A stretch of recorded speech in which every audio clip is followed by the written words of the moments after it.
vegetables or nuts into pieces that will fit into approximately this size hole, you can assemble the juicer. The first important step is to put together these two rotating pieces. There are little bits of plastic here that need to be aligned with the metal portion on this part. Then you take this, which will connect directly to the motor, and place them inside like so. It's important that the red dot here and the red dot on the side of this device are lined up. Then, with the juicing spout coming out on the left and the pulp spout coming out on the right, you place this in, connecting to the motor. Next, you use this grinding piece, which will actually be used to process the fruits and vegetables, and gently push it in.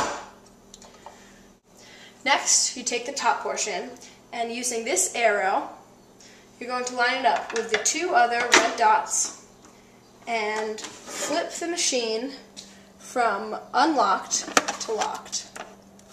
Now you're ready to juice, but first you need to put these two cups, which will catch your pulp and your juice. Next, we're going to turn the juicer on and begin inserting our fruits, vegetables, or nuts. It's important that if vegetables such as spinach get caught at the top, you only use this to push them down gently. Even though this is called a slow juicer, it actually goes quite quickly. But make sure not to overwhelm it by putting too many fruits or vegetables in at the same time.